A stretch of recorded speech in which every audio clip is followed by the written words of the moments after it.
There's a quiet kind of fear most people never admit out loud, the fear of starting over. Not because they lack ability, but because they once had it. They were good at something, respected, comfortable.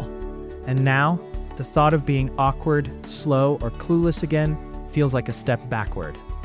But what if becoming a beginner again isn't a fall, but a rise? What if the very thing we resist is the doorway to our next level? Somewhere along the journey of life, we trade curiosity for competence.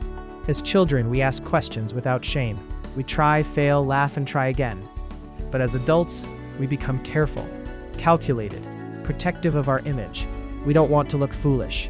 We don't want to be seen struggling. So we stay where we are, good, but not growing. Becoming a beginner again forces you to break that illusion. It strips away your ego and reminds you that growth always starts with humility. It doesn't matter if you're a seasoned executive, a successful entrepreneur, or someone admired in your field. Step into something new and suddenly you're back at zero. And that's not weakness, that's power. Because beginners see what experts overlook. When you're new, everything feels fresh. You notice details others ignore. You ask questions others assume.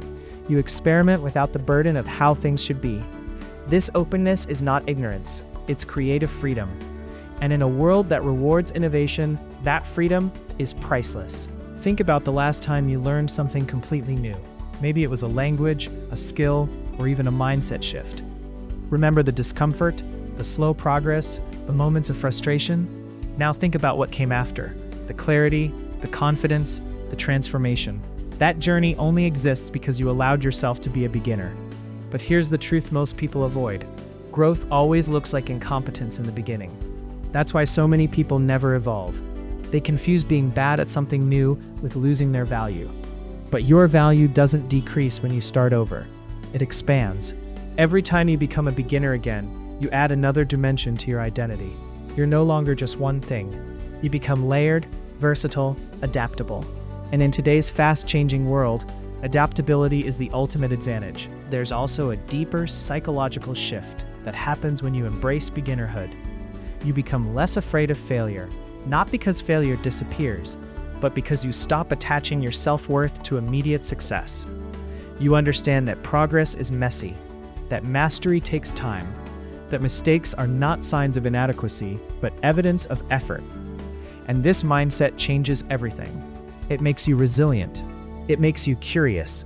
It makes you dangerous in the best possible way, because you're no longer limited by what you already know. Look at the most successful people across industries. They don't just master one thing and stop.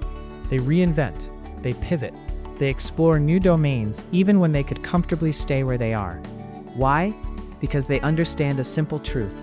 Staying the same is the real risk. The world is evolving faster than ever.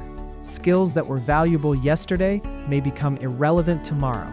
If you cling to what you already know, you slowly become outdated. But if you keep becoming a beginner, you stay ahead. You stay alive in the game. And yet the hardest part isn't learning something new. It's letting go of who you used to be. There's an identity attached to being good at something. People recognize you for it. You recognize yourself through it. So stepping away from that identity feels like losing a part of yourself. But in reality, you're not losing. You're upgrading. You're choosing growth over comfort, expansion over stagnation, possibility over predictability. And yes, it will feel uncomfortable. You will make mistakes. You will feel slow. You will question yourself. But that discomfort is not a sign to stop. It's proof that you're stretching beyond your limits. There's a certain kind of courage required to say, I don't know, but I'm willing to learn. It's not loud. It's not flashy. But it's incredibly powerful. Because it opens doors that pride keeps closed. Imagine if you approached life with the mindset of a beginner. No matter how experienced you are. Imagine being curious instead of defensive, open instead of rigid, willing instead of resistant. How many opportunities would you unlock? How many skills would you gain? How many versions of yourself would you discover? Becoming a beginner again is not about abandoning your past. It's about building on it. Every skill you've learned, every experience you've had, becomes a foundation. And from that foundation, you can rise into entirely new territories. This is how transformation happens, not in one big leap, but in a series of small, humble beginnings. So maybe it's time to ask yourself a simple but powerful question. What am I avoiding because I don't want to start from zero? Because that zero might be your next breakthrough.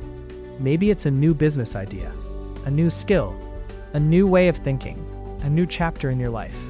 Whatever it is, it's waiting on the other side of your willingness to begin again. And here's the beautiful part. You don't have to be perfect. You don't even have to be good. You just have to start. Because every expert you admire was once a beginner who refused to quit. So take that step. Embrace the awkwardness. Celebrate the small wins. Learn, unlearn, and relearn. Allow yourself to be a student again, because that's where real growth lives. If this message resonated with you, don't let it end here. Take one action today that puts you back in beginner mode. And if you found value in this, make sure to like, share, and subscribe for more insights that challenge the way you think and push you toward becoming the best version of yourself.